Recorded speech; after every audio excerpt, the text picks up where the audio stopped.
if you bring us to a week from today, Democrats, you will see mass chaos, you will see mass flight delays, you'll see mass cancellations, and you may see us close certain parts of the airspace because we just cannot manage it because we don't have the air traffic controllers.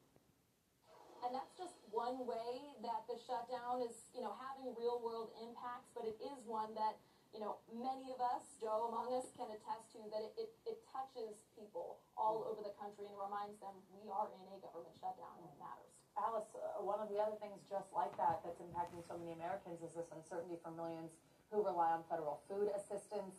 We had this recent court ruling that said the administration had to continue funding the food assistance program, but President Trump said on social media yesterday that that program, those SNAP benefits as they're called, will only be given when the Democrats open up the government. So what is going on here? Is the administration complying with the orders? Is still being funded?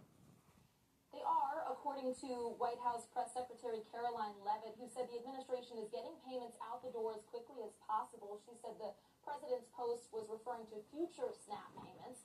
But we know the system is backed up. Only partial payments are going to be coming out, and they are on a delay. The administration saying it had to wait for legal guidance as Democrats are arguing the money was clearly there to release the full amounts all along, and that really became part of the election messaging that we saw yesterday as well, guys.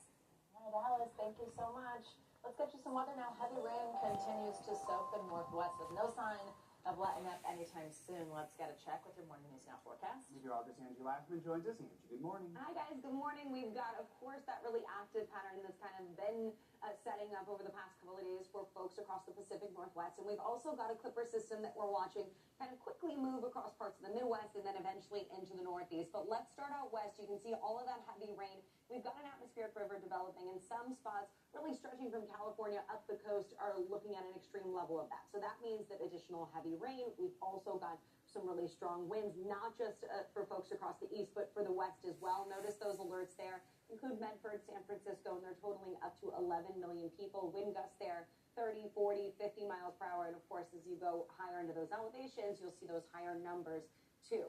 Meanwhile, for the east, we've got 46 million people. It's across the Northeast, Buffalo to Burlington, down through New York, Boston included in there, as well as Cleveland, where some of these wind advisories, these high wind watches and high wind warnings are in effect as we gear up for another kind of gusty day as this system quickly moves across parts of the Great Lakes this morning. That's where the rain will be centered for the first half of the day, although you can see some of this higher elevation snow kind of working across parts of the Northeast. And then notice that rain gets into New York, New England this afternoon.